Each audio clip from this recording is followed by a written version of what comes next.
Hey, what's up, everybody? I'm Owen Finch here, and I'm here with... AJ Talent, and this is our Breaking Bad Season 3 second half review.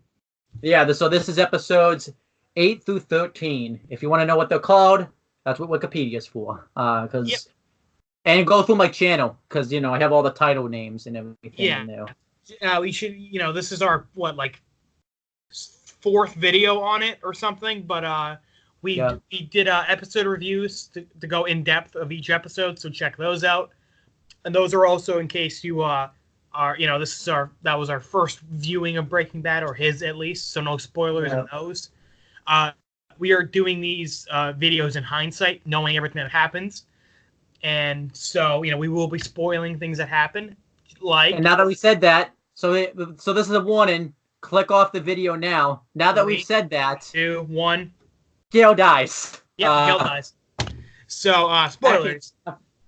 I don't know if you saw my Facebook. I just recently posted a picture, like a status, saying how I'm excited for the movie coming out. You probably saw it. Yeah, I did, actually. So, funny thing, my friend's just about to finish the show, and a lot of the photos are from season 5. Oh, wow. Spoilers, huh?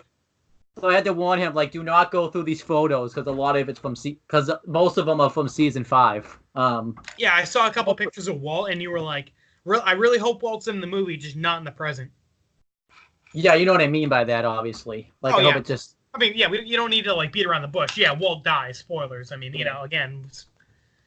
Yeah. Because I didn't write in the status, Walter White, I wrote, I hope a certain someone isn't in the movie in the present. Just to kind of... Mike. I know, Mike come back as a zombie, Hey, Gus could come back with half his face off. Mike is the first zombie in The Walking Dead. There you go. No, Gus. It's Gus. Because, you're right, you're Gus. Yeah, Gus, because half his face is off. Yep. All right, but let's, we're just clowning around. So let's talk about this. So like I said, we're going to try to talk about, each important thing from each episode. So let's start with episode, 8, because that's where we're starting. I like the first thing we see. It's, in the cold open. We see Jesse gets, checked out of the hospital. And he sees Hank. And this is after... He's waiting to get picked up by Skinny Pete, so he's out of the hospital. He's good now. And this is right after, Hank had that shootout with the cousins.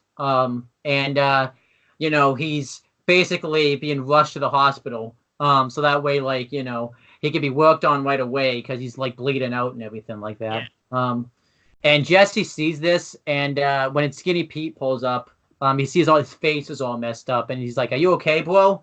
And Jesse's just like, "I'm great." So this was kind of a cool thing for Jesse, because Jesse felt... because Walt talked him out of pressing charges, so in a way, Jesse still got to get his revenge.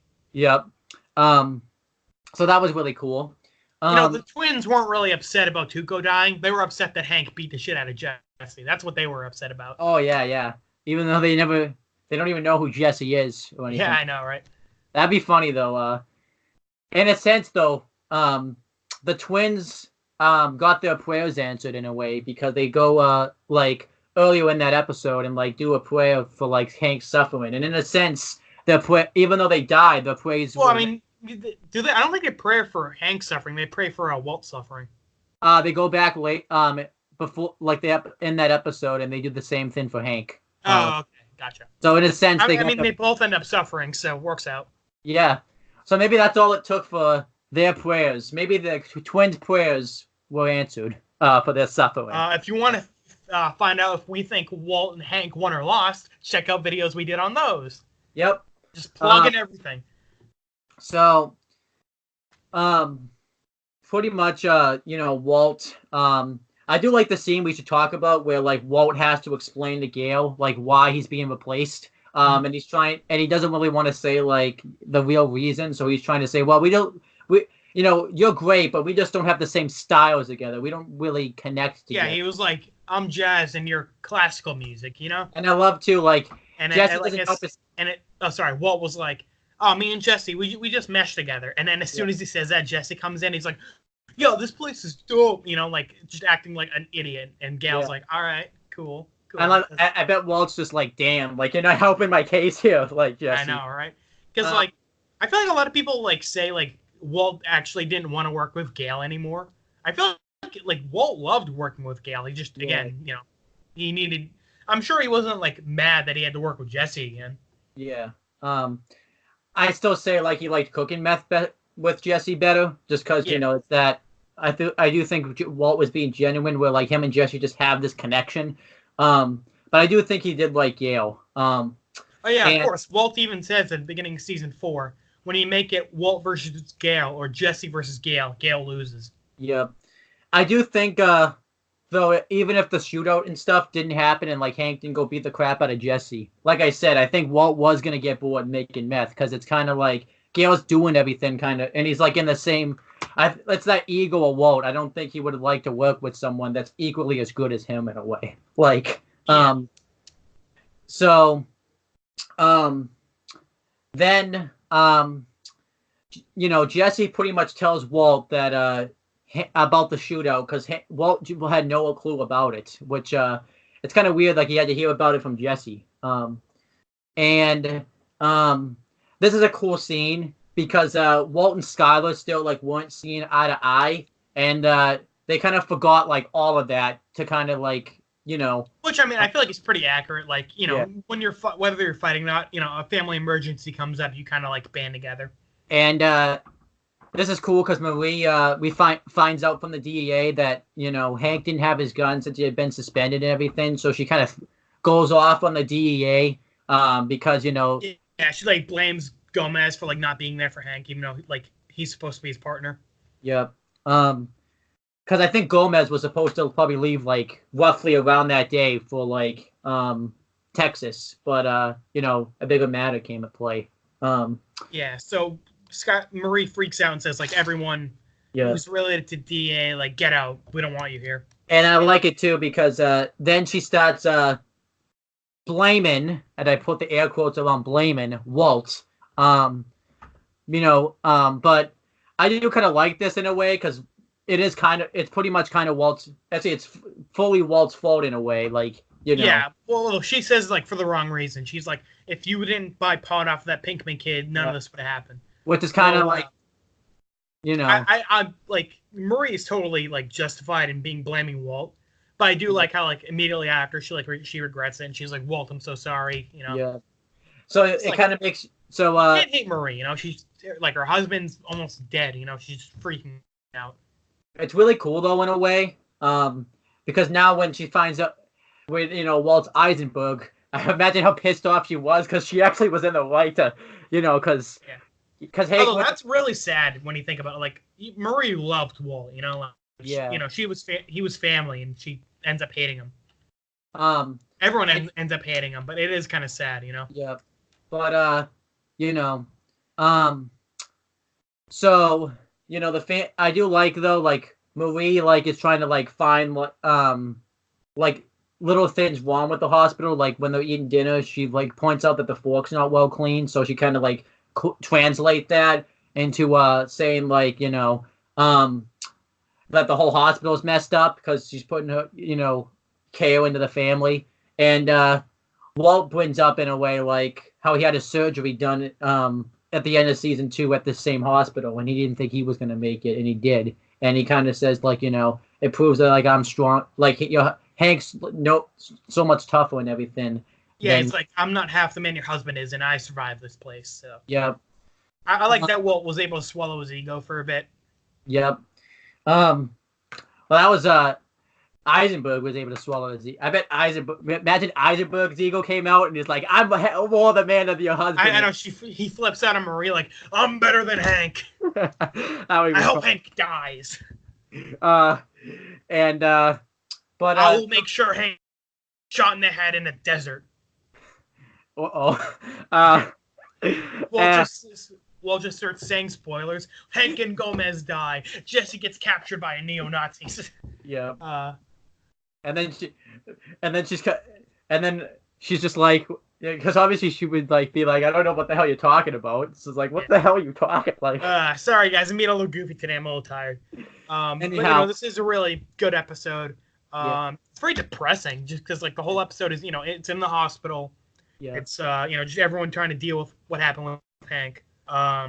Throughout this though, Walt gets like a phone call from Jesse, and pretty much they have to meet a quota. They have to like cook like what is it, like 2 pounds of meth or something per week. Yeah, something like that. And probably more than 2 pounds. Jesse can't do anything because he doesn't know any equipment. So they do a funny bit with that later, where Jesse just goofing around in the lab, and he gets Yeah, caught. and he like starts blowing up his jumpsuit. And what was cool about it, and you find out too, like in this episode, like Jesse can only talk to like Victor. Like Gus has like, so little respect for him, he can't like talk directly to Gus, which I think is kind of cool in hindsight. Yeah. I know the cameras weren't installed yet, but imagine if they were. Gus is just like looking at this, like, what the fuck? It'd be funny though if Gus. I think once Fly episode. Imagine like Gus looking at it through the Fly episode, like he's oh just my god, they would have been like, these idiots. I am paying so much money for the Super Lab, and they are just fucking around. Yeah. So good thing, like, in a way though, I bet Gus like. Even though like Gus and Giancarlo Espinosa, however you say his name, are two completely different people. But Gus probably wouldn't laugh at this stuff. He'd be like, he probably fire these guys and shoot them in the head in a second. Like, oh, probably he would have done to them what he did to Victor. Yep. Anyhow, so, speaking of Gus, so, Juan Bonola, who's like the Gus's boss in the cartel, is like, yeah, well, he's one of the bosses. He's not like the head guy. Yeah, I say Gus's boss because he's kind of like the one that Gus directly answers to. Yeah, Gus like listens to the cartel basically. So he kind of calls Gus earlier in the episode, and he's kind of like, "What the hell? Why did the cousins go after a DEA agent without like his consent and everything?" And Gus is like acting like he doesn't know anything about this. And the Don is like, no, I know you had something to do with this. And we'll pay you a visit and pay you back for it. But we hear like gunshots in the background, like, and the Don even mentions like his brother-in-law is like the mayor or something. So like he'll get at any charges that are pressed against him. Yep. But too late because they don't really make it clear if it's like cops or Gus's men. I'm assuming Gus's men. Yeah. But Gus's men break in and shoot the Don to death, and Gus just hangs up. And it breaks his cell phone, so his conversation. Yeah, no traces. Yeah. This is like the first scene. I mean, we kind of knew that Gus had like ulterior motives because he told the cousins to go after Hank. Yeah. But this is like confirmed. Like, yeah, Gus is like working against the cartel. And this is kind of like the first scene in a way, even though like you get to like Gus is like sinisterly like smiling and everything like after this. Yeah. And we also find out in this episode because this actually reminds me of a great scene from Better Call Saul. I'm not gonna say obviously, but like when we get to it, I'll bring this up again. But like that sinister smile Gus has.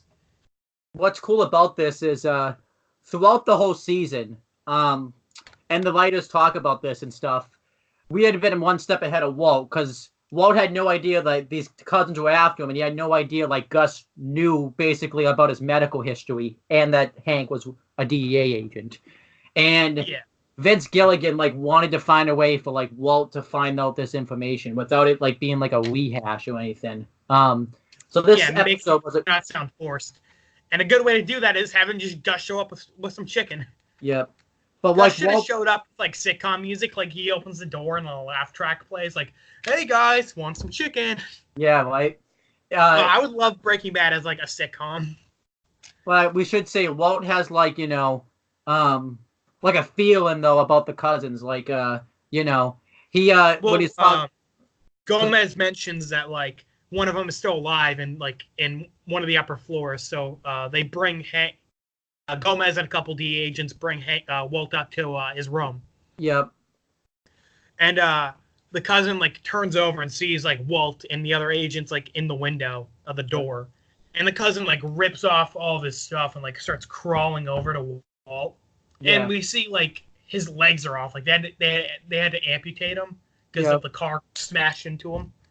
And Walt kind of points two to two together because Walt remembers that like Tuco, when they were going to go to Mexico, said like cousins were coming after him. So he kind of puts two and two together and realizes like they were Tuco's cousins. But then he finds out that like, I also like the massive amount of respect like Hank gets now.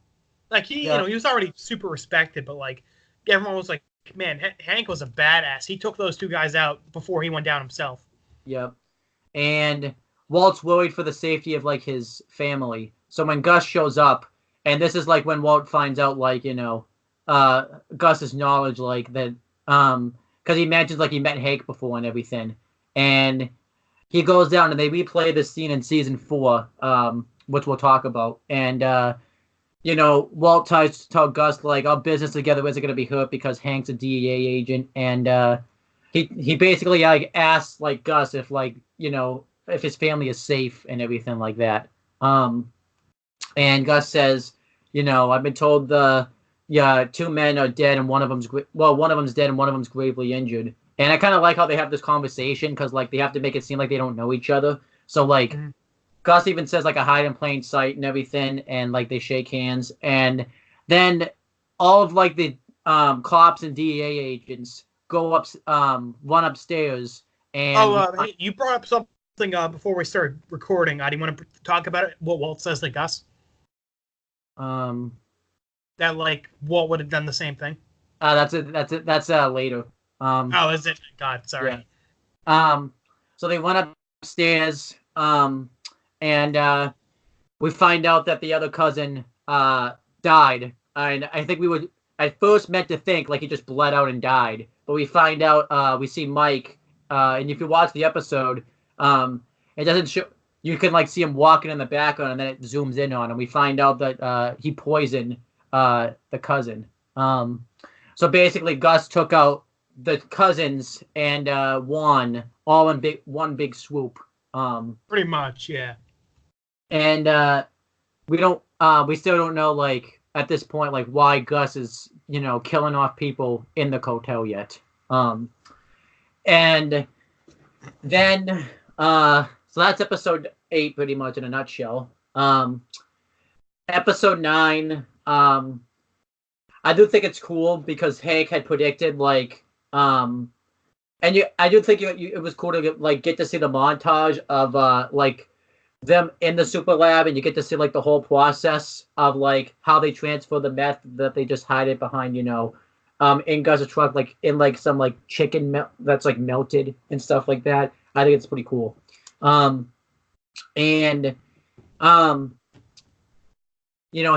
Hank predicted that like the meth was gonna go and like reach all over the place pretty much, and everyone thought he was crazy. And Gomez like shows like a map of like all the places that the meth hit, and basically Hank's prediction came true. And he reveals to everyone that he got. I think he says it when Marie leaves, so that way she doesn't get worried that that he got like a phone call from somebody, and Walt realizes right away that it's Gus. So he drives over and he meets privately with Gus, and pretty much. Sorry. Before that, I love the ending of the first episode with all of them in the hospital, with the doctor saying only like immediate family goes in, and Marie is like, "We're all going in." Like this, like she points, like saying like they're all Hank's immediate family, and the episode ends like quietly as they're all just like huddled around Hank as he's sleeping.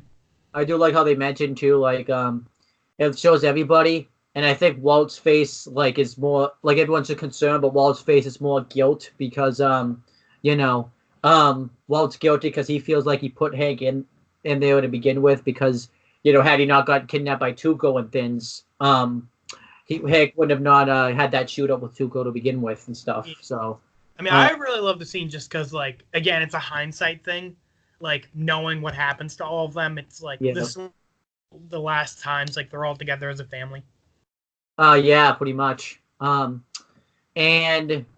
then Walt drives to like Gus's private meetings where it's like that trailer park that he has like by like all his trucks and stuff.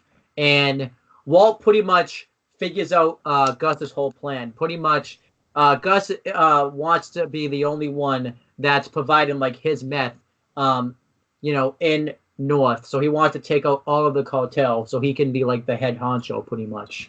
And you think something's gonna happen, like where Walt's gonna like call him out on it, and this is like where they're gonna have some type of dissension. But Walt even says, "I would do the same thing, in your position," which is kind of like a cool thing, which shows how like alike these two are. And yeah, I really liked it. And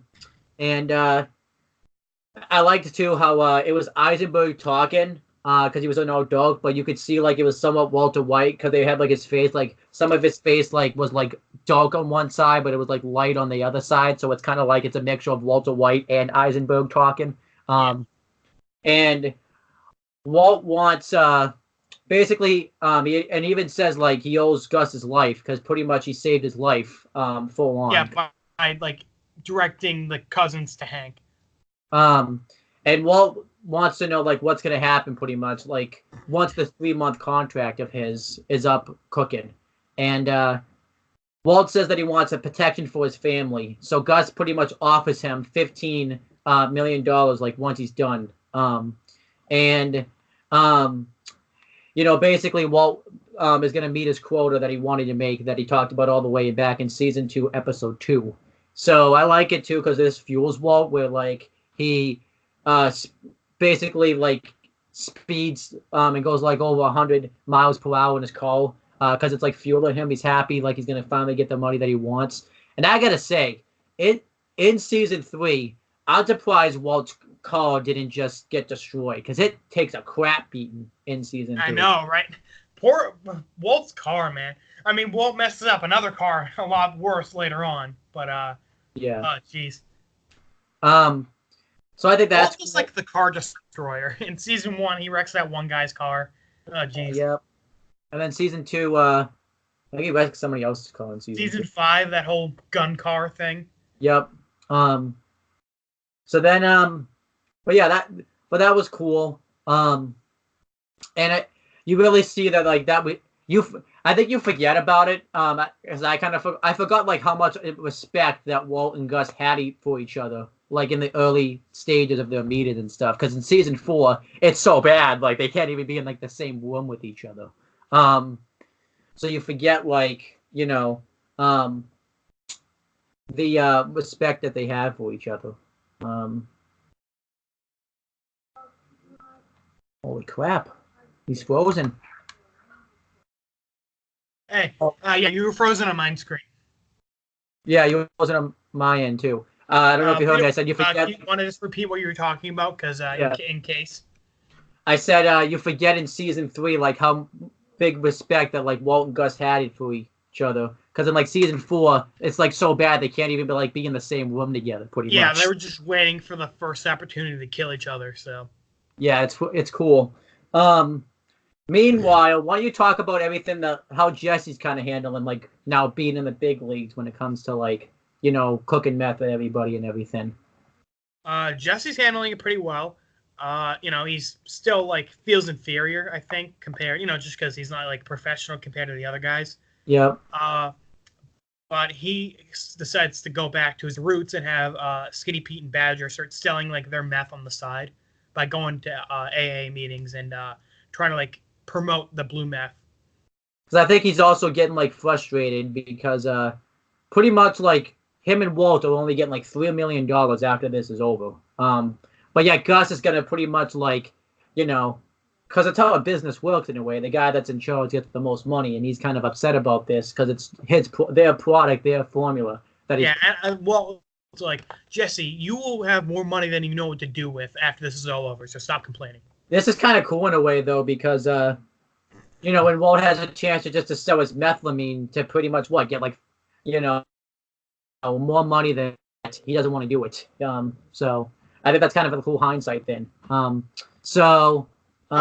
We forgot to bring up when Hank is like awake, Marie is like worried about the hospital bills.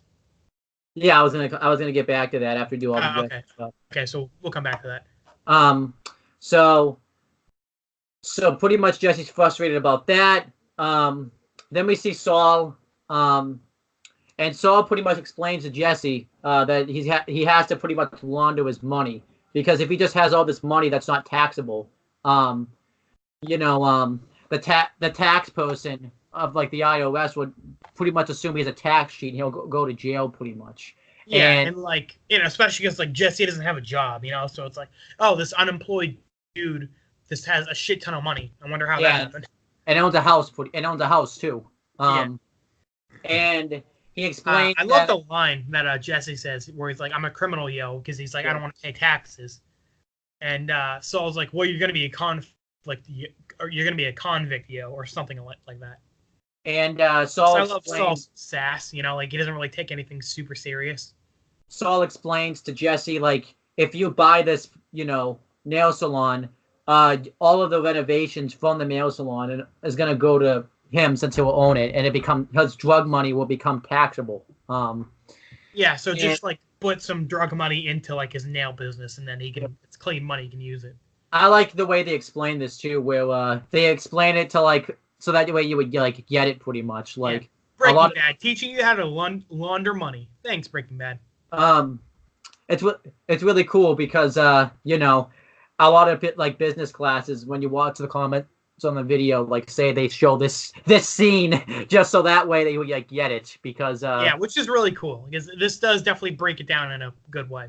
Yeah, because and this is like when Jesse starts to get upset. This is what makes Jesse like want to like sell his meth like locally again, because he's upset that he pretty much has to, even though he's a criminal, he still has to like pay taxes and like basically grow up in a way, and he doesn't really want. So he's like, oh man, the big leagues isn't as fun as I thought it was going to be.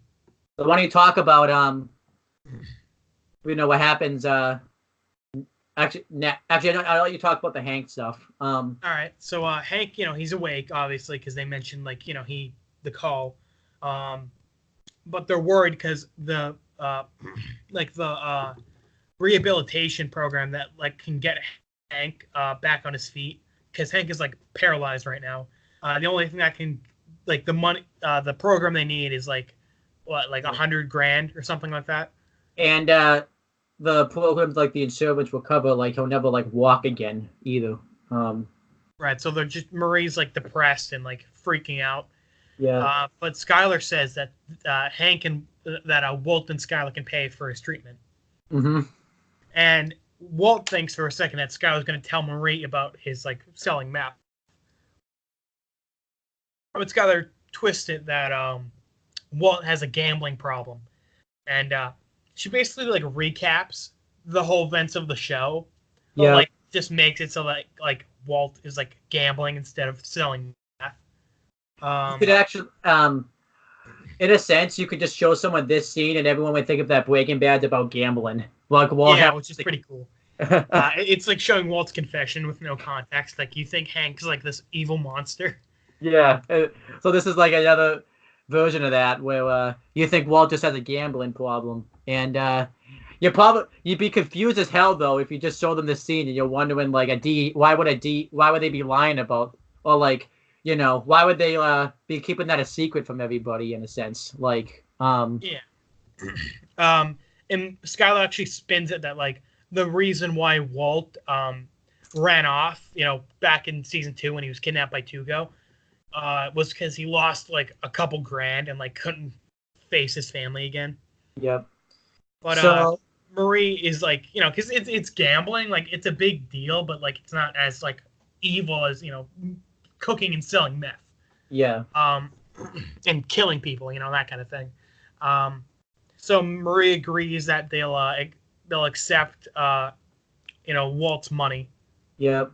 And Walt is like, how did you like get so good at lying like that? And Skylar says, I learned from the best, or something like that. And in a way, like Skylar's kind of like forcing Walt to do this because she feels like Walt's, even though like Walt didn't directly like lead to this, she feels like Walt is like the main reason like Hank's in the hospital. Yeah, like she can't prove that Walt had something to do with it, but she has like this gut feeling and like this is somehow tied to Walt. Yep. And she's right, so It's really cool though in a sense. Actually, during this, I think we brought this up already, but Jesse called Walt during this, and like Skylar saw, and Walt was like, "Don't you want to ask who was calling me?" And she was like, "No." Skylar's kind of like, you're still like, your brother-in-law is in the freaking hospital, and you're talking about like, cooking meth and stuff like that. Like, I like how Scarlett just has like a case of like I don't give a fuck itis. Like she's just like so done with Walt's shit. Yeah. She's I just mean, like, no, you're gonna do this, and I don't really care about the specifics of what you do. yeah. Point is, you get money, and you're gonna spend that money on Hank. It's kind of cool in a way because it's like, even though she's not accepting it for them, like Skylar in a way is like finally accepting Walt's money, or at least something. However, though, this ends up, in a sense, though, this turns around on Hank and Marie because it's the main reason, like later on in season 5, why Hank can't turn in Walt now because because like he would be considered like an accomplice to Walt because Walt paid his medical bills. Yep. And so it's kind of funny how that happened in a way. Then meanwhile, back with Jesse, I forgot to talk about this. Jesse's been going to AA meetings for like his drugs, because he's an addict and everything, and he wants to stay off drugs. I should talk about one of the stories he talks about. I think is cool, where he talks about like how he made some type of like box and wood shop, and he like traded away for weed, and in a sense that kind of ties into like how Jesse's life has become. Yeah, it's symbolic. He like traded like a possible future for selling drugs, and actually in season 5 we see a flashback to Jesse making the box. Yep. And then like we cut back to the future, and it's like Jesse like in as like a meth slave. Yep. So like it's symbolic that like Jesse traded a future as like a carpenter or something so he could be a meth slave. Yep. But one of the people we meet like new people in the group, which we find out are Skinny Pete and Badger, and this is a cool scene because of like the introducing themselves and telling the story of like how they became addicts, but at the same time they're spinning it in a way where it doesn't sound like it, but you can tell like they're advertising like the blue meth. Like Badger was like, I just got off this blue meth, and Skinny Pete was like, oh man, that stuff is powerful. Yeah. And this is basically like who Jesse's gonna sell. They're gonna sell it right to these people. And like these recovering addicts. And at one of the meetings, this one girl talks, and she's just like, I don't really want to be here. Because especially too, because Skinny Pete and Badger like reveal like they're not selling it because like all these people don't want to buy it because of recovering addicts. They don't, and Skinny Pete and Badger are even like, man, we're gonna stop doing this. Like they try to go clean for a little while. Yep. So then Jesse starts to prove like it's not that easy. Oh no, that it is easy, and he basically why don't you talk about the girl? I'll let you talk about this scene. Yeah, Jesse goes to a meeting with the intent of like selling meth to people, and this one girl just talks. Like it's her turn to talk. She's like, I don't want to be here, and I don't really care about recovery. We find out later that like the only reason she's really trying to recover is like because she has a kid. Like she doesn't really want to like stop for herself. Yeah. Honestly, we never even really see her like do any drugs later on, so it's kind of weird, that like she's introduced as like a recovering addict, but they don't really bring it up again. But Jesse's like, oh cool, I can like talk to her and like try to get her to do meth. Yep. Jesse ends up in like a pseudo relationship with her, like he's making out back at her place, but her mom, I think, comes in with like her, she was watching her kid. Yeah. So like Jesse obviously like was like, all right, I'm not gonna sell her meth anymore because they don't really say it, but I feel like what happened in season 2 with like the meth house had a lot to do with Jesse. Oh yeah, probably. Like the 2 meth addict parents and like the starving little kid. Yep. I think in like an extra episode, in like the extras for the episode, they mention like the kid is 7. Yep. Like the kid does not look 7. He looks like 4. Yeah. So like clearly like him, he's like malnourished and like stuff like that. So what ends up happening is Jesse before that was like trying to convince her to like do the meth, but then when she sees like she has Brock, a kid, she's kind of, yeah, like he said, he's like, he realizes like, yeah. Um, and this kind of like, breaks Jesse of that habit to kind of like, from being the bad guy in a way. Like this scene in a way, like kind of changed Jesse, like where he doesn't want to, bring anyone into this like drugs or anything like that. Yeah. But like Jesse's like still seeing her. Yep. And later on, like like they're in the same bed, and she's like, "Hey, so can you get me some of that blue meth?" Yep. And Jesse's like, "Whoa, you have a kid. Don't even like think of that." Yeah. And she like gets mad at Jesse, like, "Hey, don't even think about calling me a bad mom. Like, whatever."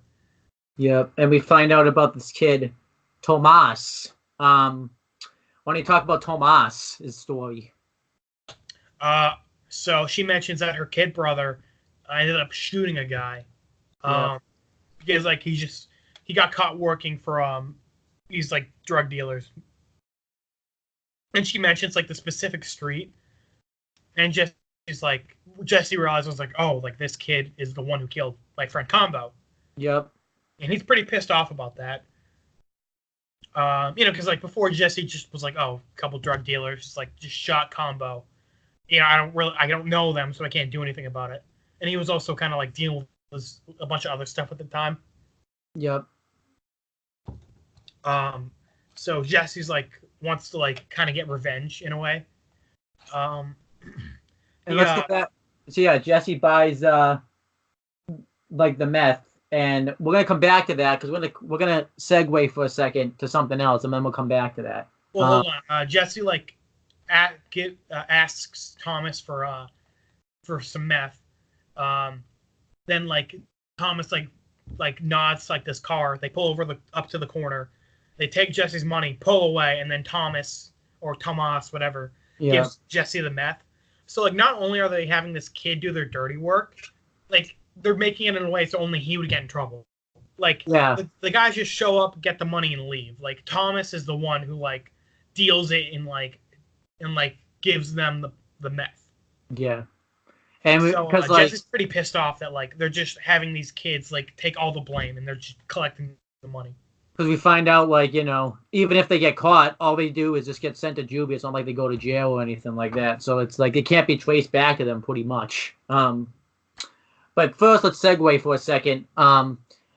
So Walter gives Skylar like a check, so that way they can pay Hank's medical bills. But obviously Skylar's really concerned because like they want to make sure like it's completely like taxable and stuff and impeachable for when it reaches Hank and Marie because they're gonna if it's even an ounce of doubt. And Skylar starts to get really worried. Well, Walter won't even mention like where the money comes from or everything like that. And then Skylar finally meets Saul.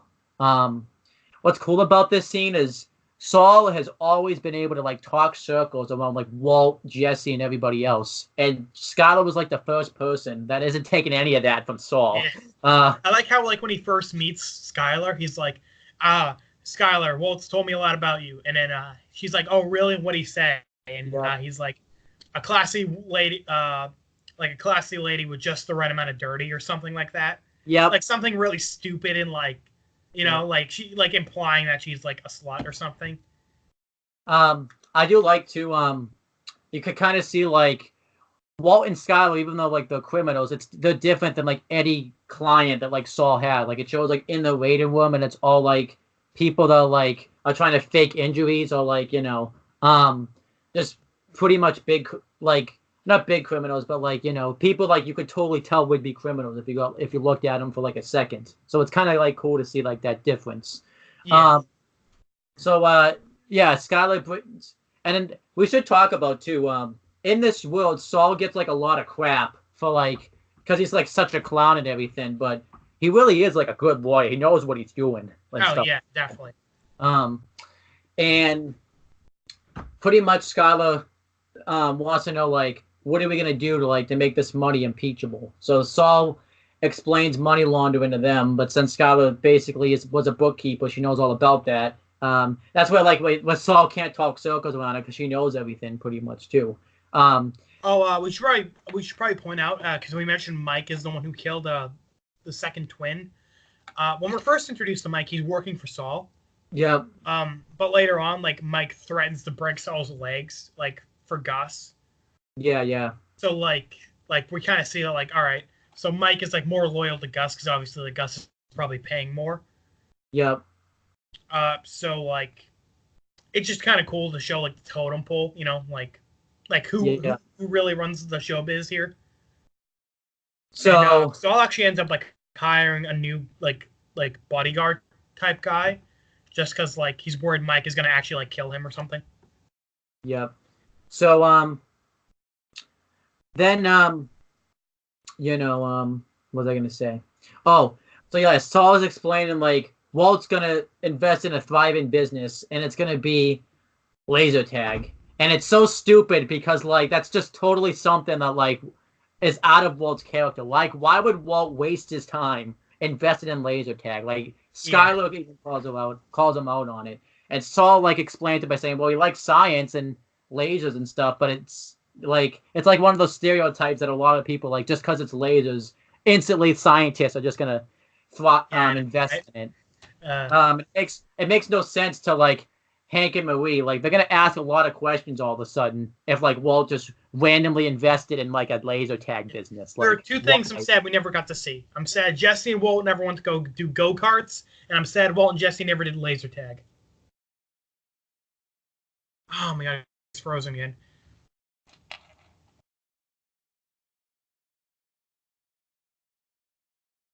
Say it.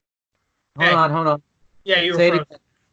Say, what's the two things you were sad about? Say it again. Oh, I'm sad we never got to see Walt and Jesse do go-karts, and I'm sad we never got to see Walt and Jesse do laser tag. Yep. So Skylar drives them, and by the way, the laser tag place that Saul shows them is important, because that's later we find out like Jesse's hiding out from Gus. So we see off camera Skylar drives him somewhere and said, "You want to invest in money, do it right." And it's the car wash that Walt worked at the first season, and it actually makes sense because Walt worked at a car wash for 4 years at that same one, and it actually makes sense that he would invest in that versus laser tag. By the way, we should point out Walt was like hesitant on getting Skylar involved, but she mentions that married couples can't testify against one another. Yep. And she also reveals that they're still legally married because she never finalized the divorce papers. Because she reveals this because there's one problem about even though the story makes sense, the problem is the manager that works at what they call it, Danny, with the manager that works at like laser tags, like would be in on it because he's illegally like using investments anyways because of the economy and everything. And that's the thing that they don't have. The manager wouldn't be as trustworthy to keep his mouth shut about like Walt being in the business. So that's why Skylar says, "What about me?" Because she would manage the car wash and then launder Walt's money. So that's pretty damn cool. Because like Skylar's good with money because of her previous job with Ted. So it makes sense. And then we get to basically the big bulk of, and it's like it takes place like the last 3 episodes of the season. I want to talk about something. ABQ, right, is an important episode in season 3. It's so important they didn't even feel worthy to do commentary for it. Nothing. It was just. Because it's the episode we find out who killed Combo. Well, we find out more about Combo's death. They're like, for our boy Combo, we can't. Yeah. Combo's off in Hawaii with Matt and that one guy from Red vs. Blue. You know what? Rest in peace. And all the people like in other shows that like where the character randomly vanishes and you never find out what happens to them. Exactly. We forgot to talk about the thing, and I'm surprised we forgot about it because we consistently bring this episode up in season 4 as a joke, and the Fly episode, because that's like and we could just talk about it now because it doesn't tie into anything, so we could just bring it up at any point. So yeah, it's definitely like probably one of the only like self-contained episodes, I'd say. Yeah. So you said that your opinion is like better. Yeah. Now that you've rewatched it, mine is about the same. Like I always like appreciated like the like the symbolism, whatever. It's still a stupid concept though. So yeah, if you've watched season 4, me and AJ always troll and talk about this episode as a joke because it's them trying to kill a fly. However, it's metaphorically important. I'll explain why this episode is a fin. So pretty much what happened was they were basically going to be over budget. So they had to do like a bottle episode. And if you don't know what a bottle episode is in a TV show, it's when it all takes place in like one setting pretty much, and with like 2 people. And this is why they had to do it, because they were running over budget, and it made sense to do it with Walt and Jesse because Hank was out of commission, so he could, he wasn't going to be able to do much in that. I almost want the 2 people the episode to be about are Skyler and Ted. They could have been a lot worse. Yeah. So it's an entire episode of Holly and Junior eating breakfast. You don't know, and you don't see anything else happening. Exactly. So that's just why 50 minutes of silently eating. Which is kind of cool though, because you got to kind of see like all parts of like the Super Lab, because even though we had been in the Super Lab, we hadn't been in there like really all that long really in season 3 because of everything that was going on with Hank and everything. So yeah. What happens is Walt's having flashbacks of something, and we don't really know like what it is yet. We find out later that it's from when he was a scene in season 2. But you wouldn't remember that because Skylar's like sitting the same lullaby. But we'll get to that in a second. And we also knew from this, we had known before then, Jesse has been secretly stealing meth, from Walt and stuff like that, so that way he could go sell it to the recovering addicts. And Walt's kind of like thinking like this doesn't add up because they should be producing more than what they're producing. And this episode's really cool, because throughout Breaking Bad, you knew Walt had some type of OCD probably before then, but in Breaking Bad, I think since he, got cancer and everything, it's been worse. Like they'll do little things like everything has to be like perfect to him. Yeah, he was like obsessed with having control, basically. And that's what the Fly episode represents pretty much. He doesn't want the meth to like be contaminated at all. That one insect could mess up a whole batch of meth. And I think that's kind of cool in a way. And it's also like Walt like trying to basically too, like it's also Walt trying to figure things out. He's trying to like season 3 really for Walt is like him really figuring out like him getting into this criminal world, because he's basically in it now. He's not. And I feel like also season 3 is like Walt's life is falling apart. Yep. And like if you had to pick one episode that really shows that, it's this one. It's Walt is just trying to stop anything else from just falling apart. Yep. So then and the Fly is also like, like the lab is like his conscience, I guess, and like the Fly is like that, like, or like the Fly is like his conscience and it won't leave him alone. Yep. And you get to see some funny things happen, like he tries to like falls over and like hits like 2 things on the way down, which was a stunt double in real life. Yeah, but I'm like, Jesus, the 50-year-old cancer patient, that would have killed him. Yep.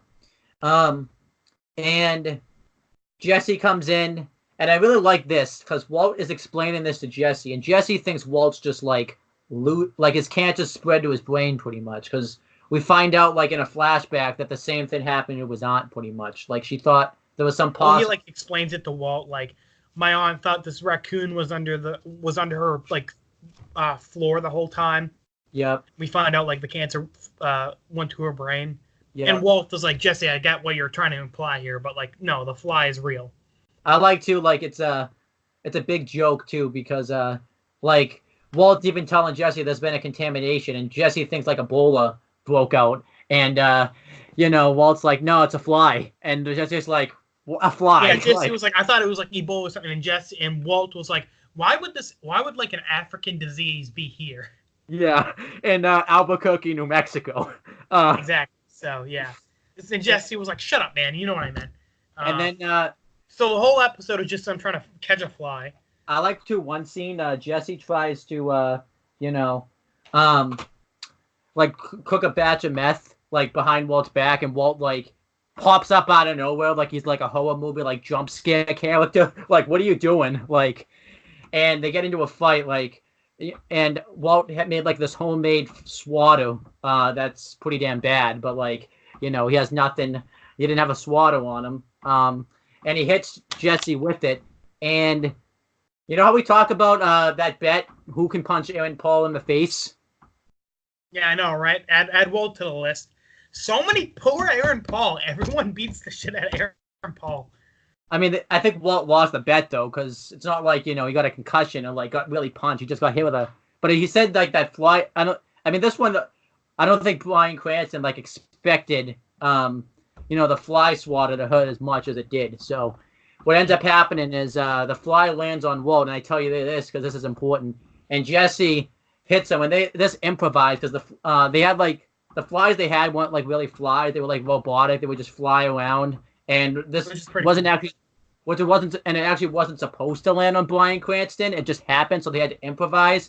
So Aaron Paul like had a newspaper, Jesse, and he really hit, in the storyline, anyways. Jesse, obviously in real life was mad that he got hit with a freaking fly swatter, so he really hits him. But Aaron Paul really was pissed, so he actually really hit Bryan Cranston. It's a cool story because it's just like. I think Aaron Paul. I would probably do the same thing.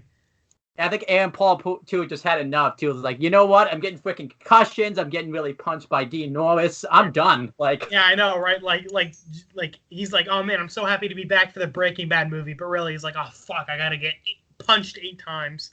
Yeah. You think there's like a quota? Like it's like a rule? Like Jesse's got to be punched at least like every other episode. He's the Griff of Breaking Bad. Oh my god, he is! Yeah, everyone shits on him and beats the shit out of him. Oh my god, I didn't even realize that. But yeah, then I think though the episode really gets intense towards like the last like 20 minutes or so. Yeah, it gets pretty deep. Like, listen, we hate on The Fly, and like, it's not a bad episode. It's like it's still the worst one of the show, but like that's not saying a lot, Like it's like it's like. It's like a B plus amongst A's. Yeah. Like it's not bad. It's just comparatively, and in the concept, it's kind of stupid. But like for something that sounds really dumb, they make it pretty good. I want to talk about one thing because it's a personal experience that I have. Walt talks about even though so Walt's talking about this isn't the personal experience. I'll get to that in a second. He's trying to kind of like figure out like I should have died sooner than I did because basically Walt kind of feels like he outlived longer than he should have pretty much. And this ties in a lot through like season 2. Like he says kind of the same thing in season 2. Like when he found out like he was in remission, he was even wondering why him. And he's like trying to pinpoint like the exact moment where he should have died. He's like, well, I could have died here, but I didn't want to die before my daughter was born, all that stuff. And then he figures it out pretty much. He says, and we talked about it at the time when we, not in, in the real review, but like the season review. It's when he was sitting on the chair watching the Discovery Channel, and Skylar was like, sitting on a lullaby to Holly and stuff. Because in a sense, he's right because Skylar really went to shit after that. Yep. Actually, when we first saw this episode, I didn't think like this was an actual scene that he was talking about. I thought this happened off screen. Yep. And then we found out, like, we rewatched it, and then this is what happens right before he goes to see Walt, and before he goes to see Jesse and Jane dies. Yep. So the whole Jane dying thing really, like, it was like a big thing for Jesse. It was also a big thing for Walt. Yeah, because basically, no one really, everything changed for him, like, right after that scene, pretty much. And,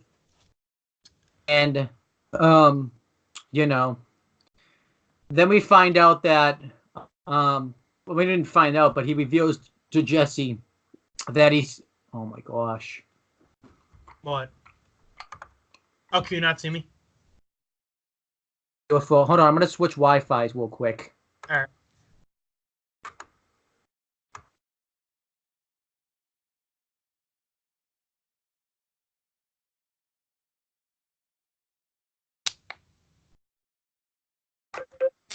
All right, let's try Sorry, this. guys, for the buffering issues. Our last couple of videos have been pretty good with Skype, so I guess we were due for a bad one.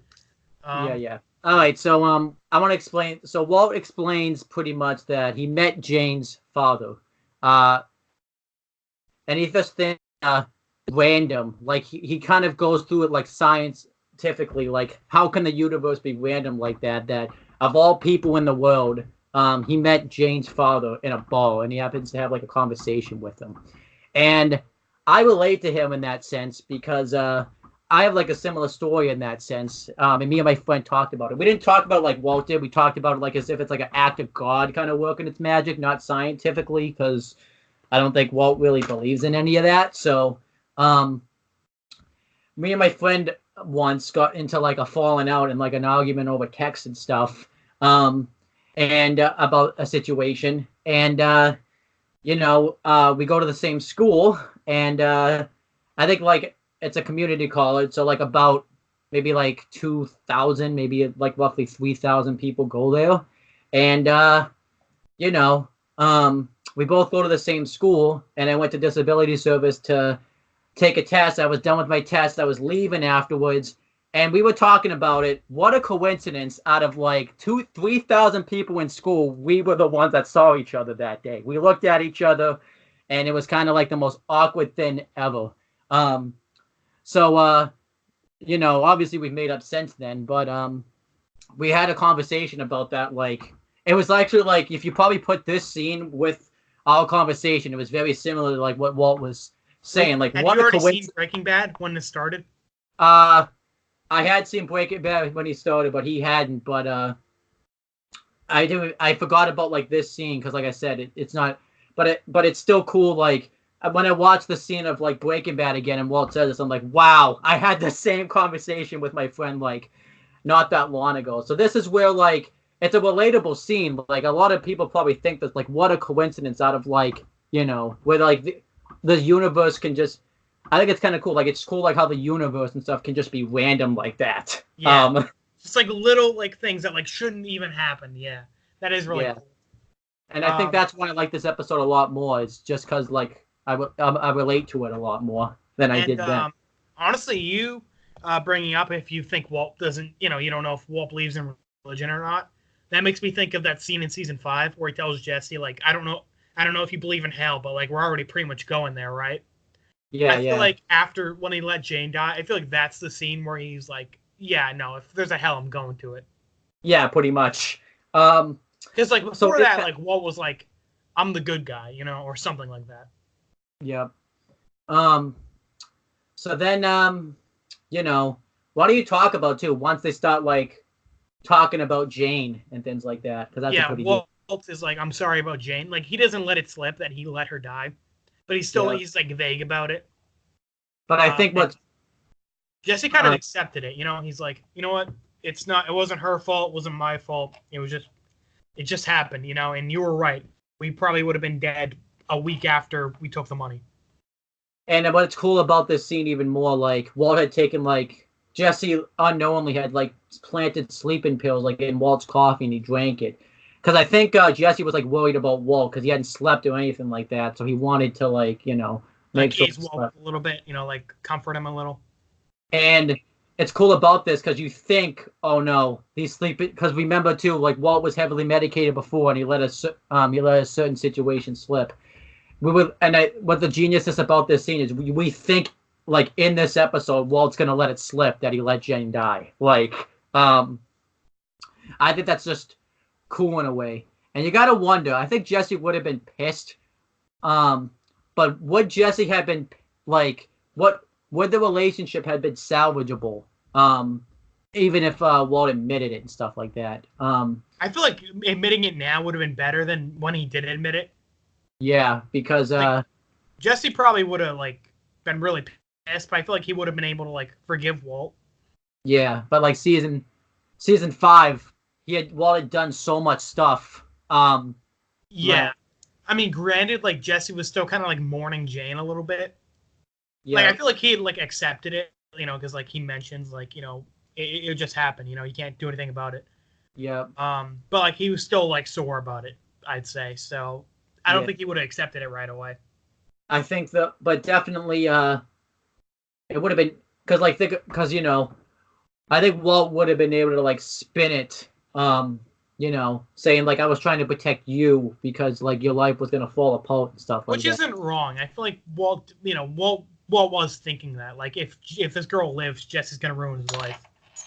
And but obviously when he meant it in season 5, he was just flat out saying it just to hurt like Jesse at that point. So yeah. And how symbolic as soon as like Walt and Jesse like reconcile a little bit, like make amends. They kill the fly, kind of symbolizing that impurity is gone. So then and Walt tries to confront Jesse, saying like, and I think too like this is why Walt's so concerned about the meth being pure too, and this is kind of thing I was thinking.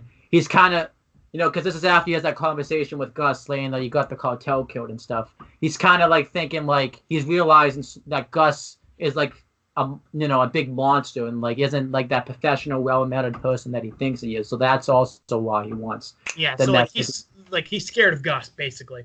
Yep.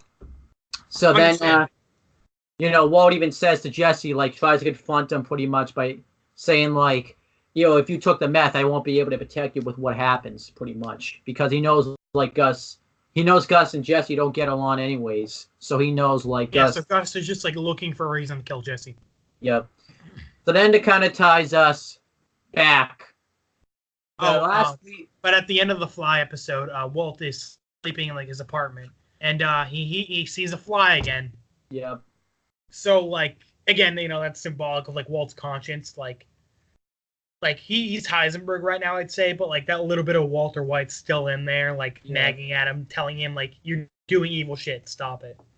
So like we talk about it, Fly is probably like one of the most polarizing episodes fan wise in Breaking Bad, just because like some people like it, some people don't like it. I think it's a good episode, but still like the worst of the series. Yeah. I do. I think I do too. But let's think about it. For a bottle episode and everything, I think they did it right. Definitely. And I think too we needed an episode like that because it was like not long after the Hank shootout happened. A lot of things were going on. You kind of needed just like an episode to breathe. Yeah. And like I do love the Walt and Jesse moment, and if it wasn't for this episode, I really love the Walt saying like he should have died back then, because I feel like that's something like a real person would like actually think. Like if you're doing all this evil stuff, like you would think like I should have just died. Yeah. And I don't think Walt's like suicidal or anything, but like I do think it's kind of adds like an interesting layer to his character that like he thinks he should have died, Yeah. So then the last 3. So then we got like the big story arc, really that kind of leads us to the Walt and Gus like war, like falling out. So Jesse wants to basically the one final thing is Walt finally lets Skylar kind of like be directly kind of involved in the business in a way. Yeah, because he was kind of against her like being the manager for the car wash, but like he's kind of accepted it. And now he gets to pretty much be a part of the family. So in a sense, Walt kind of got what he wanted now out of the deal. Yeah. Skylar's still like seeing Ted, but like he's kind of like, all right, can't have all my eggs in the basket, I guess. And it's also cool in the sense, one thing that's cool is we would what Skylar reveals, like, they're legally still married. It makes more sense. Like she's very secretive towards Ted to like earlier in the season because because we didn't know at the time like they were still legally married. So obviously Ted could have been like monkey wrench. I'm assuming though this is the final time like they start seeing each other because in season 4 when like we see Ted again they hadn't like talked or anything like that in like months. So I think this is like the end of that pretty much. Yeah. Except for the end in season 4. I tell you, after season 4. Oh yeah, well, there's not really much for Ted to do in that relationship. Yeah. Considering he's like paralyzed. Yeah, so Jesse wants to. Hank gets shot like 3 times, and he's only paralyzed for a couple months. Ted falls and hits his head, and he's paralyzed for life. How fucking fair is that? Yeah, right. Yeah. Guess he should have had Well, also in a sense, Hank probably got better care than Ted did. Yeah, I don't think Walt was super willing to pay for Ted's medical bills. No. So then, so Jesse though wants to take action against the people that murdered Combo, and basically this is the scene you talk about where Walt's kind of like against. He's like, why didn't you do this months ago? And things like that. And Walt doesn't want to. He was like calling Jesse out on being like a hypocrite, like saying like, oh, now that you got a girlfriend, now you want to avenge your friend. And Walt even says like this is apples and oranges, because when they were gonna kill Tuco, he was a direct threat, but these guys like weren't trying to kill them. And Walt pretty much, you could see, like doesn't want to like rift any fences between him and Gus, because he has a lot of respect for Gus and he has a good thing going. So he wants Jesse to pretty much let it. And he just assumes Gus isn't at fault. He's like, all right, Gus probably lets his own guys like manage their territory. Gus probably doesn't even like get involved in any of that. Yeah. And also Walt was like, we were moving in on their territory, so they responded. So we're kind of like at fault here. So, Jesse offers to do it himself, and basically Walt realizes like Jesse's pretty much gonna mess up, everything for Walt pretty much, because Jesse isn't very liked by Gus anyway, so this just gives Gus more of a reason for him to get rid of Jesse. So he comes up with a plan with Saul, like he wants to pretty much get Jesse like arrested for something like minor that's going to get him off like the streets and cool him down for 30 days. So, Saul says he'll make a call to his guy, which we find out is Mike. And why don't you say Mike's answer? Because this episode's called Half Measures, and this is a thing you reference all the time, like when we started reviewing Breaking Bad. I feel like if you don't, you have to be the one that talks. I feel like this is a big thing for Mike's character. Mike meets up with Walt, and Walt is just saying that he shouldn't help Jesse. He's just like some junkie. He shouldn't. And which is funny considering how much Mike cares for Jesse later on. How like at the beginning he just didn't care about Jesse at all. Yep. We find out that Mike was a former cop, and every now and again he would have to like deal with this domestic abuse call, and like this lady, she didn't even want to be in the relationship, but she was like terrified of like actually pressing charges against this guy. Yep. And one day when he took him downtown, his partner was sick and he just starts whistling, and that really pissed Mike off, knowing that like this guy just was like just making this girl's life miserable, and he just didn't care. So Mike like took him out to the desert and was gonna shoot him, but the guy begged and screamed that he would never hurt her again. And Mike decides that he won't kill the guy. And 2 weeks later, he came to that house and he found that girl just bludgeoned to death. And Walt was like, "What was the moral of that story?" And Mike was like, I chose a half measure that day. I'm never gonna make that mistake again." And Mike made that mistake. Yep, because this is like the first time we really get like into Mike's character. Before this, he was just kind of like the silent, deadly guy that worked for Gus and Saul. Yep. So like, it's kind of interesting that like this character starts with talking about half measures and how he won't make another one, and he makes a half measure at the very end. Yeah, by not killing Walt. Yeah, he could have killed Walt so many times, but he kept putting it off. And it led to his demise. So I think that's really cool in a way. Because Mike is one of my favorite characters in the show, so I love that whole story. Yeah. And basically, Mike, Jesse has like a plan where he's gonna plant the ricin in like burgers, and like Wendy's gonna give it to them. Yeah, because Wendy, like the prostitute from the earlier seasons, she like gives them food every now and again. And I think this is the last time we see Wendy, actually.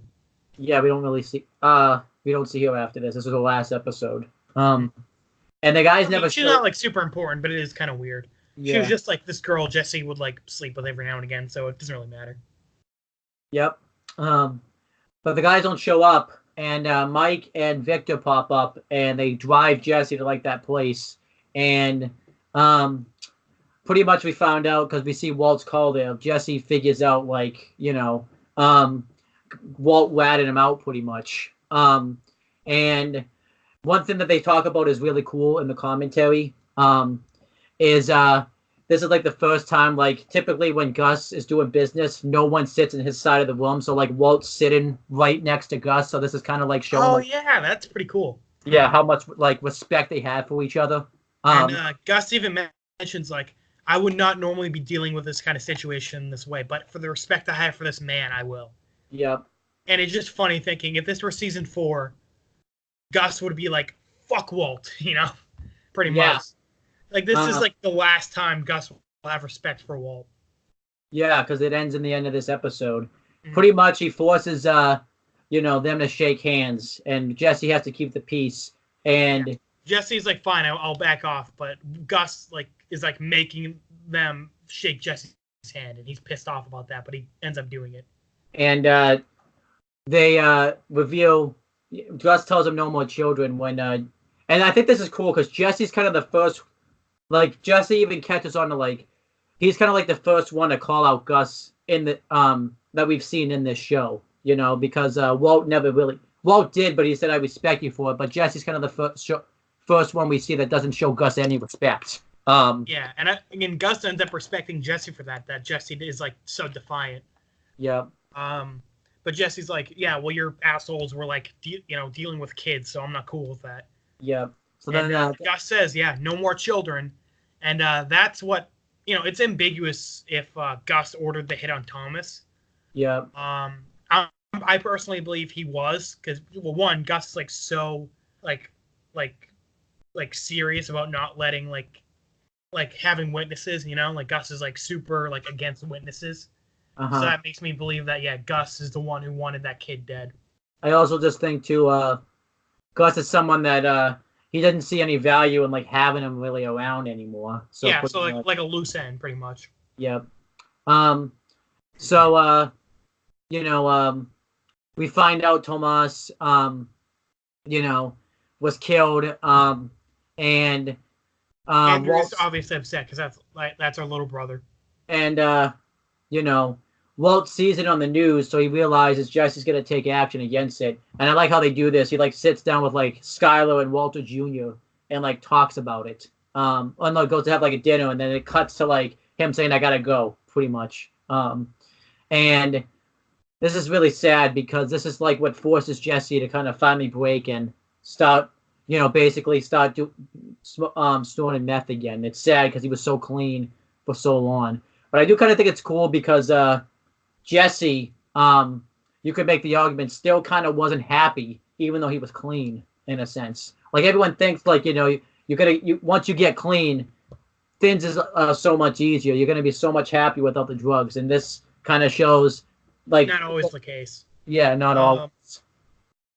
And you think in a normal TV show, okay, Jane died, and then that's it. Jesse's never gonna do drugs again, and that's not really how it is. It's not one big thing happens and then you're just done with drugs forever. Jesse, he relapses, Even in season 5, we see he relapsed every now and again. Even after everything he'd been through, he still used drugs. So yeah, I feel like that's a very realistic part of the show, which I like. So Jesse's about to pretty much try to shoot these guys, and these guys would have killed Jesse because they were armed, and I think Jesse probably would have killed one of them, but then the other one would have killed Jesse just because the more experience in shooting and things like that. But before any big thing can happen, Walt comes over in his car and just runs them right over. Yeah. And one of them goes over the car. The other one gets dragged underneath, so that guy dies. Yeah. But Walt quickly runs out, grabs one of their guns, and shoots him in the head mafia style. What I really like. Jesse's what the fuck? Yeah, and then the episode ends with Walt saying "run," pretty much, which is really cool. And when I watched in the commentary for this, one cool thing about this is you see Walt's kind of pacifist, in this episode, being the company guy, and you're waiting for Walt to do something like Eisenberg mode, and he finally does it at the end of the episode, pretty much. Yeah. And pretty much this is the moment where all right, Walt and Gus their like respect for each other is gone. Yep. And it's really cool to like hear like how they did this because Vince Gilligan talked about how he didn't want like this, scene to look fake because like in an action like call movie or something, this would have looked totally fake where like you could totally tell he didn't want over these guys. So he actually they digitally like they had these guys just stand there at first and they did it like digitally, like they had like digital versions of these guys stand where like Walt's call, and it looks so realistic. It's just so cool. Yeah, that's really cool. I didn't know that. Yeah, so I like how Vince Gilligan like doesn't want anything like to like look like it's just done like in an action like in a Hollywood style. He wants everything to look like good and Yeah, realistic. grounded down to earth, which I really respect. The next episode starts off with Gus and Walt meeting in the desert. Yep. Walt doesn't want to get out of his car, but Mike assures him that he can still kill him even from there. So Walt gets out of the car, and Gus originally seems like not too mad. He's asking Walt if he's all right, if he's like his medical condition is worse. But Walt says, "No, I'm fine." And Gus is like, "No, clearly you're not, because no sane person would ruin everything for some stupid junkie." Yep. And Walt calls out Gus on his bullshit and says, "My partner was going to get himself killed, and he, because your two guys murdered a kid." And Gus was like, "Oh, I should have taken care of it." And Walt is like, he might have thought you had something to do with it, basically insinuating that Gus was the one who wanted the kid dead. Yep. And Gus is like, you think I ordered the death of a child? And Walt says in the most badass way, "I would never ask you that," like saying like he doesn't need Gus to answer, like he already knows. One thing before we finish this scene I want to talk about is the cold open. I think it's cool. It shows like Walt and Skylar like buying the house, and I think it's really cool because like even then, Walt, back when they were like first married, yeah. Yeah, even then, like Walt always you could see like wasn't kind of feeling like fulfilled. Like he wanted more from life. Like he wanted like a bigger house and everything like that. Yeah, he dreamed bigger than he actually got. Yeah, so it's kind of I think that's what it's kind of cool. But continuing, so then Walt pretty much says, you could kill, and he also says like he has no clue what Jesse is, pretty much, which we'll get into that in a second. Yeah, he mentions Jesse has a ton of money. He could just be on the run forever, and you'll never find him. And Walt's like, we just act like this never happened. We continue working as we do. Sorry, guys, I had chicken before this, so that's my stomach. So this time, oh, by the way, I really like Mike's face when Walt says, "I would never ask you that." Like, Mike did not expect Walt to call Gus out on his shit, you know? Yep. And this is basic, and then like now at this point, now the respect between Walt and Gus is gone. Like, oh, yeah. I think the second, when Walt accuses like Gus of murdering a child, that's when Gus, I think, lost all respect for Walt. This time Gus gets to choose his assistant, and it ends up being Gail, the person that started it all on. And it's really cool, like, to see them working together again. And Gail isn't even mad that Walt got him fired in the first place. Yep. He's just like, however you want to do it, we'll do it that way. Like, Gail's like, all right, I messed up last time. Now I'm gonna do it perfect. And Gail's a really good guy. Like, he didn't even blame Walt when he first got Jesse hired. And Gail's like oblivious of like everything. Like, Victor's staying now in the room the whole time when they cook because he wants to make sure Gail, I guess, learns all of like. He's like watching Walt, making sure Walt doesn't do anything, and making sure he makes all the product.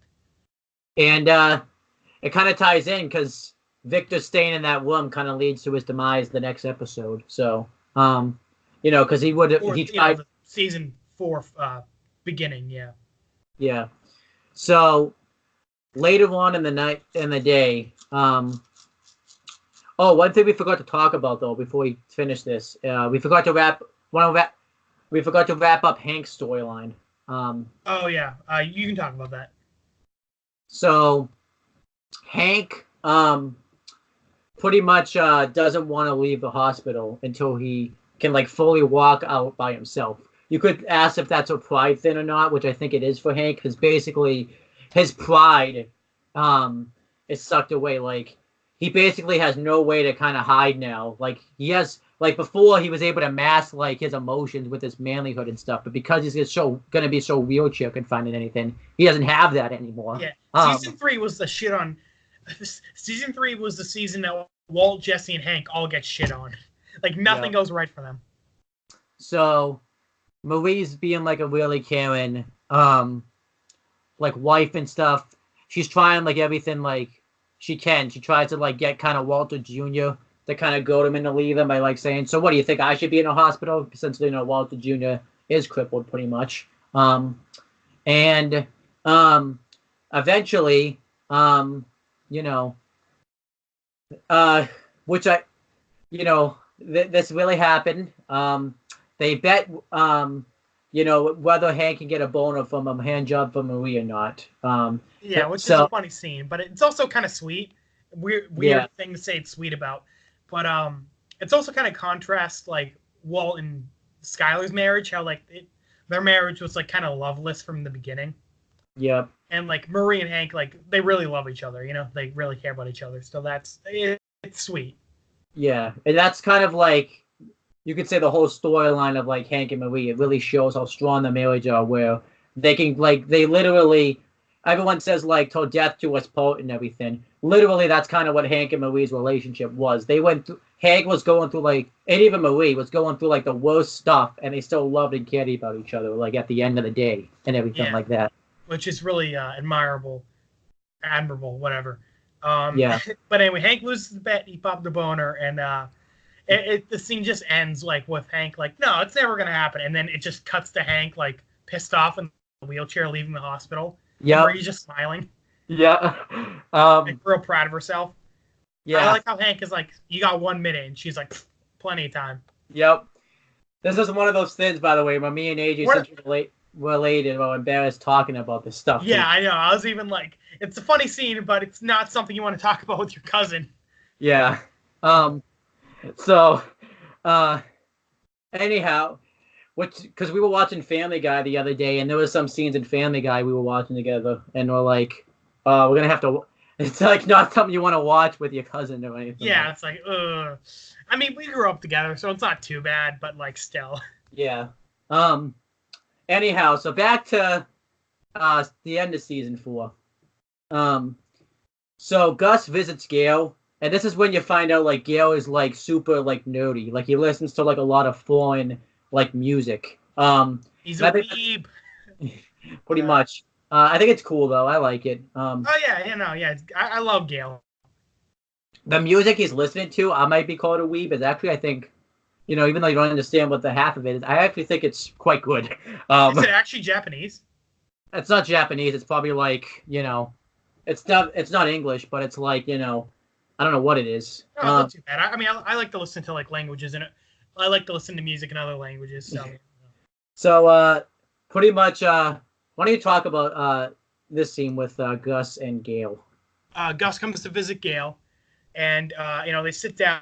They're very like cozy with each other, like they're very comfortable. And Gus manipulates Gail, saying that Walt has cancer, and that he doesn't have long to live. Like he doesn't full on lie; he just like twists the truth a little bit, like tells half truths. Yep. Saying that Walt's like very prideful; he doesn't want to admit that he's like dying. But Gus doesn't know when his time will pass, so he needs Gail to like take over his formula for him for when Walt does eventually die. So this is basically kind of when we like figure out Gail's basically planning on killing Walt and gonna have Gus killing Walt, and like Gail is oblivious that like Walt's gonna die, just not from the cancer. Yeah, and, it would have been funny by the way. Gail's falling for what Walt did at first, where Gus is like this professional, caring business guy when really just a bloodthirsty monster. Yep. It's kind of funny. I just messed up in saying Gail is planning on killing Walt. Imagine that in an alternate universe. In a way. That plot twist. Gail is the one who knocks. Yep. Well, he was the one who. We'll get to that in a second, but he was the one who knocked. Yeah. So, Gail's pretty much trying to learn Walt's formula. Meanwhile, we see Mike, and Mike, goes to like some type of like manufacturing place that like manufactures like chemicals, and we see like the cartel is kind of. I think this is setting up that like big cartel war we see at like season 4. I think that was like the starting stages of it. And he kills like basically all of them. It really showed how innovative Mike was because he like takes like a woman's shoe and like throws it. The guy runs over and he shoots him in the head. Yeah. One of the guys is like he talks. He's like looking at the hostage, and he can tell like there's another guy in the room.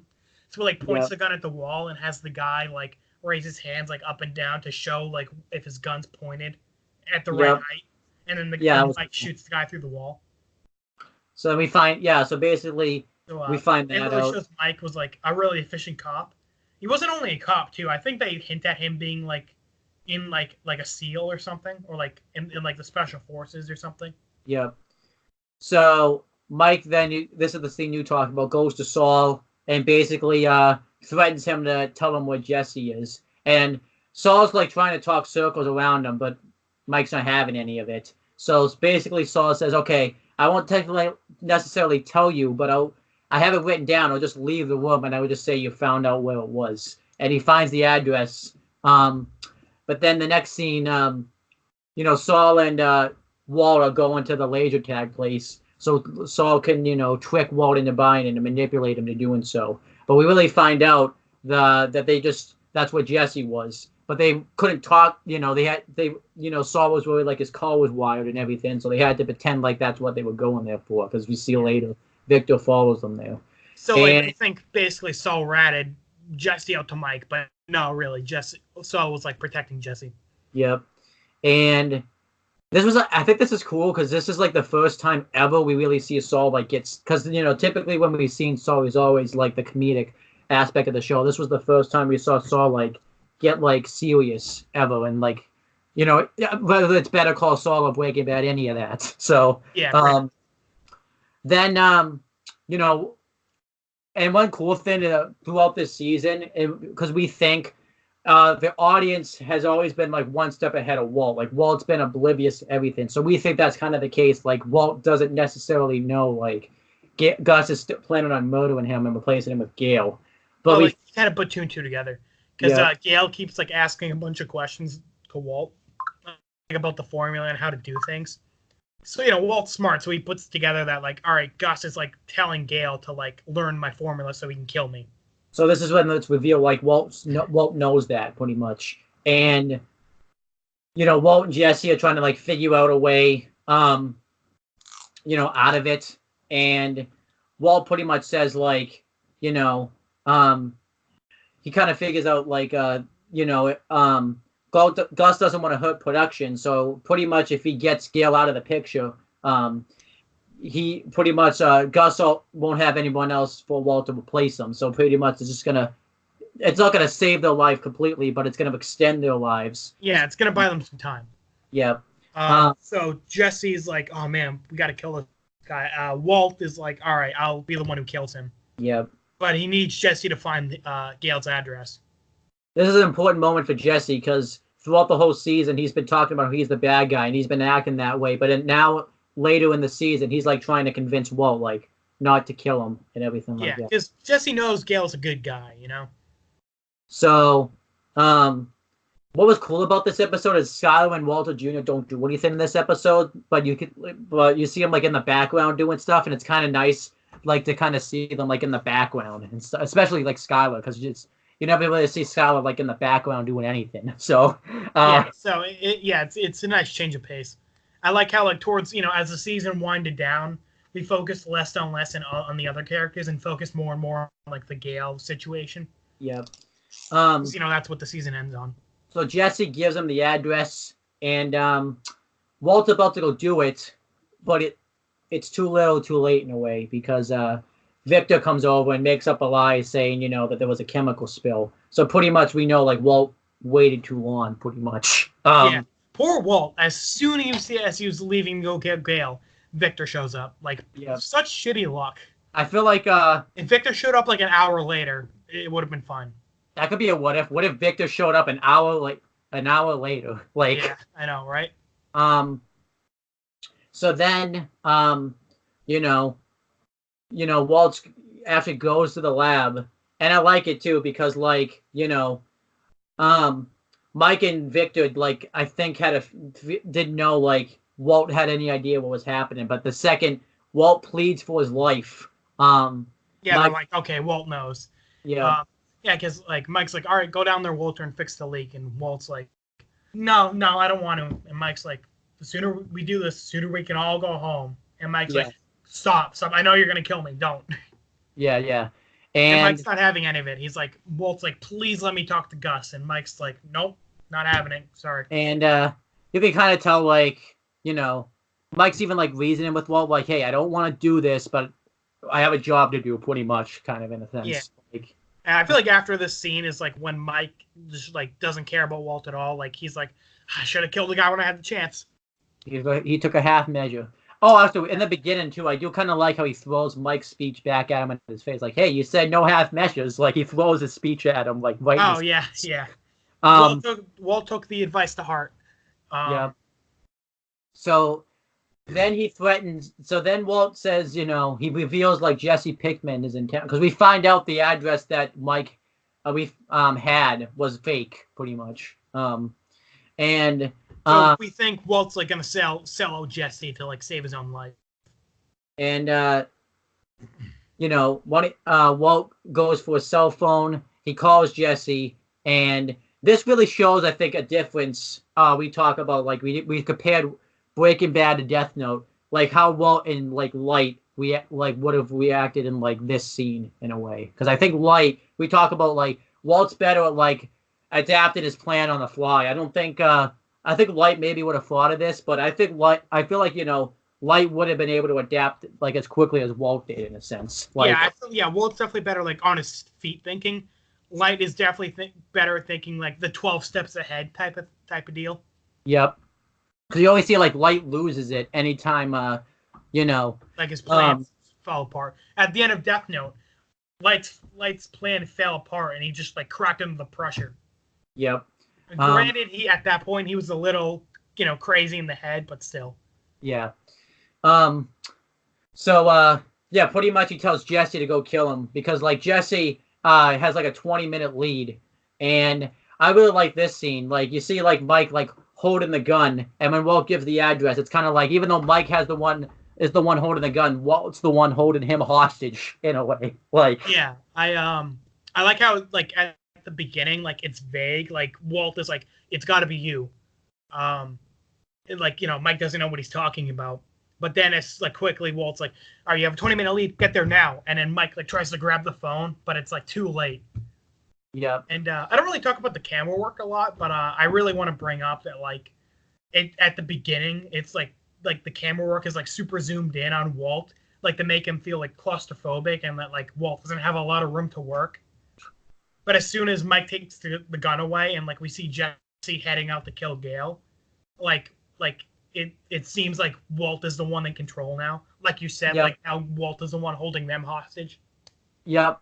And it's like that, you see that transition from Walter White to Eisenberg right away. Like, yeah, and I love Mike's face when he's like, what the hell was that? Yeah. Your boss is going to want me. Oh, yeah? Why? And then he says Gale's address. And we just see Mike's face. Stone Cold Mike, who, like, barely reacts to anything, just suddenly give, like, an oh shit face. Yep.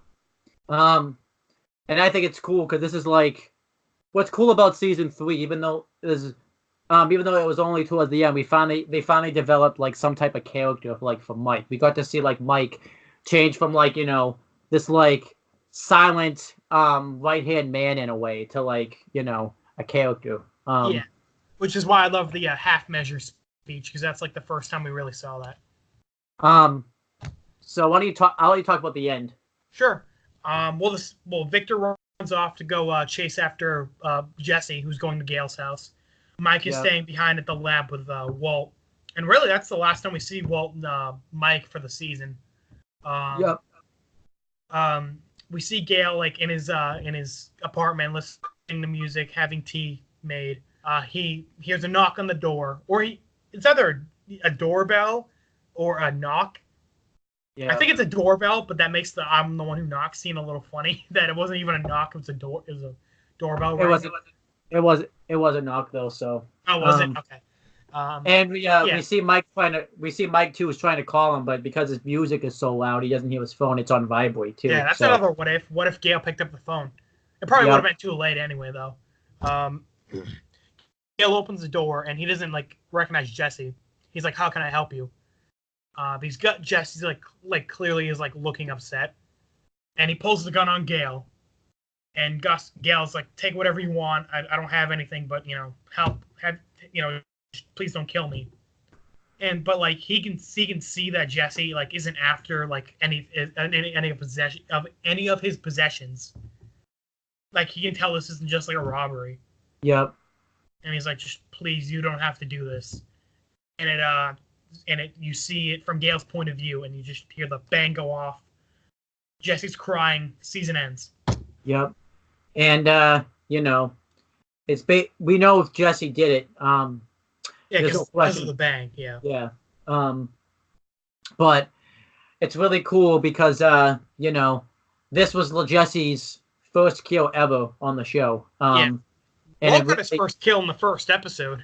So.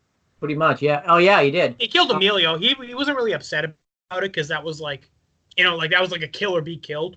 Yeah. His like first real kill was like Crazy 8. Yeah. But that was still in season 1. Jesse made it pretty far without having to kill anyone. And this moment right here, I think changes Jesse forever, pretty much. Season 3 was Jesse being depressed about Jane dying, and season 4 is Jesse being depressed about Gale dying. Yep.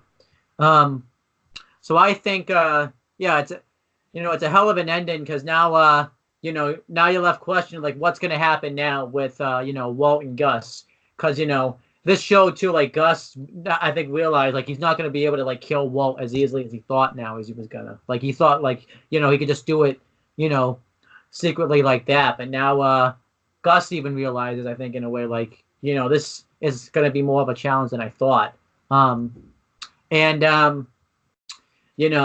This sets up Hank getting that folder, because without this scene, Hank never would have gotten the lab notes. And Gale gets his revenge at the end because of the Walt Whitman book. Yeah. So I think this is cool in a way too, because we talk about it like it's really sad in a way too, because Gale was like the one person in the show other than like Marie and Junior, who like didn't really do anything wrong. Yeah. And I guess Holly, because kind of hard for a 1-year-old baby to be cooking meth and killing people. Well, you don't know, like maybe. What if Holly was Heisenberg? Yeah, that's a real question. But I think this is cool in a sense because Gale didn't really do anything wrong, and Jesse didn't want to do this, and you have to feel bad for Gale in a way because he was like the nicest person probably ever to be in this business. Yeah. Overall thoughts. The second half of the season is really good. I like the first half a little bit more. Yep. Just because I feel like a little bit more was happening. I feel like the stuff in the second half, like it's bigger stuff that happens, but like less, if that makes sense. Yeah. I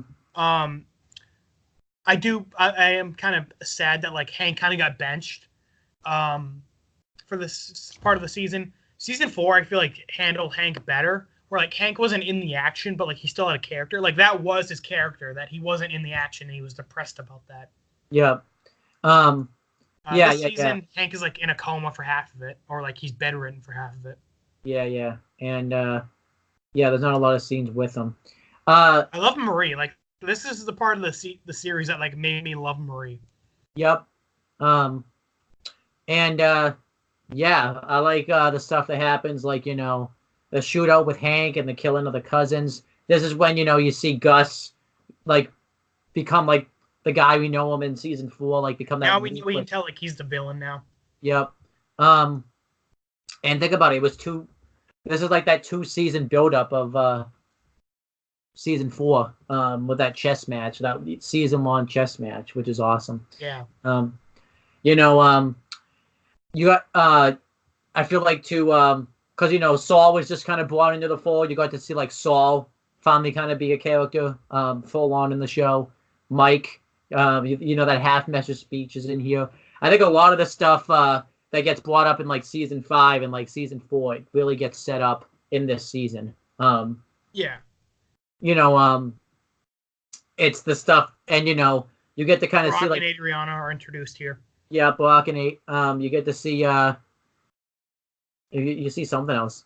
You see like, you know, the Fly, the most important character in the show. Yep. There's a lot of things that like start in this season. Yeah. You know, and I think this is like this season, even though like the shows still were really good in like season 1 and 2, this is the season that I think really got Breaking Bad like into like that mode where it was going to become like the best show ever. It starts here. Like you have to. Yeah, definitely. Like we love season 1 and 2. Don't get me wrong, but this was like the beginning of like greatness, I guess. Yep. The ending of season 3. We were talking about off camera how we like rate all the endings. Yep. I think season 5 is like the best ending, like period. Yep. And I was debating if the season 4 ending or the season 3 ending was better. You want to talk about that? So, I'd like your thoughts, and I'll say mine. Season 4 is the ending is, you know, Gus dying, and we find out that Walt poisoned Brock, you know, so that way Jesse would help him and stuff. We'll talk about that in the next season with you. And this season it ends with, you know, Jesse killing Gale. So obviously I think I wonder what the debate would be if the ending was the Hank shootout. But it would be kind of weird, I think, if I feel like this had to be the end of the season 3, because it would have been weird if, like, you know, the one thing that Jesse would never do was in like the middle of the season. Like I feel like it's an awesome shuffle. I did the bigger impact of season 4 just because you know, Gus dies and it leads to like Walt and Jesse becoming like the number 1 like head honchos in the business, and this is like it's Walt at his most Eisenbergness towards the end, because he does something that like you never would have thought that he did, and you know, like it's gonna get brought up where like Walt and Jesse are gonna be infighting with each other. But this season I think is almost just as big of a bang, because Jesse did the one thing that like he never did before in the show, and dang. Yeah, right. I love the Gus death moment more than Jesse killing Gale. But you know, it didn't end with, you know, Gus dying. It ended with the, you know, I won moment, which is still great. But I feel like the cliffhanger for season 3 was like a better ending.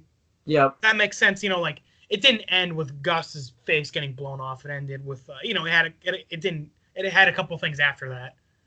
So like for like overall like ending episodes, season 4. But if we're talking like the last scene of the season 3 definitely. All right. So there you go. We differ. I like that we differ, though. We don't have to have the same opinions. Yeah, there you go. Opinions. But now we have to do the letter grade for season 3. I'll start. So I'm gonna give season 3 an A, and I'm gonna give it a 90.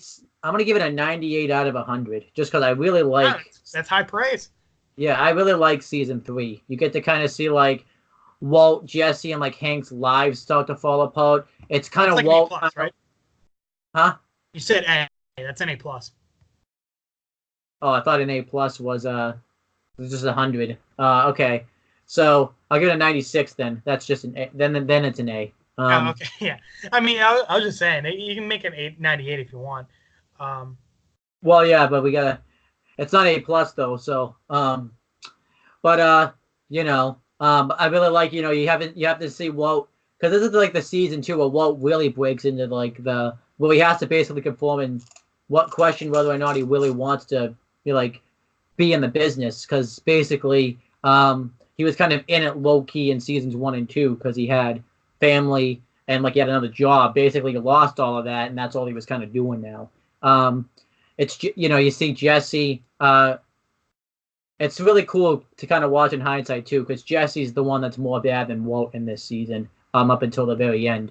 You get to, like I said, you get to see Gus become like that ruthless, kingpin and stuff. It has the shootout scene. It has you meet, like I said, a lot of integral parts that get blown off in like seasons 4 and 5 happen in this season. So I gave it a 96 out of 100. I give it an A. The only things I don't like is the Scarlet Ted stuff, which come into fruition in season 4, and they'll probably worse in season 4. Yeah, it like takes center stage in season 4. Yeah, but this is you see that's really stolen. There's something else I don't like in this season, but I forget what it is. I'm not a big fan of like I said, Hank kind of got benched. Yeah, that too. I feel like season 4 handled that better. I really like Gale. I wish we got a little bit more time with him. Yeah. But overall, great season. I give it a 95. Also an A. Yep. I feel like I said, it's like the beginning of greatness. I feel like season 4 and 5 are better, but like compared to anything else, I feel like season 3, it takes a lot for a show to get as good as season 3, and the fact that Breaking Bad can top season 3 twice, that really shows how good it is. Exactly. And now I'm excited to watch. I mean, I've already watched the first episode of season 4, but I'm excited, season 4, yeah. Yeah, that's quite great stuff. I would say, if I would have to say, like, season 4 has like a lot of like more moments you probably will watch from it, because a lot of the big stuff happens there. So yeah, season 4 and 5. But anyhow, that's the end of the video. We have nothing left to talk about, or else we'll just be rambling. Let's end it before we get to that stage. Yeah. To plug, check out Owen Talkinator, CM Brothers, for more stuff with us together. Wrestling Fortune 44 for his wrestling videos, and check out my personal channel, AJ Talent. That should do it. Check out our season 4 overview of Breaking Bad, episodes 1 to what episode do we go up to for part 1? 8. Okay, check out our overview of season 4, episodes 1 to 8. That'll be out like this weekend, probably. So we'll see you guys then.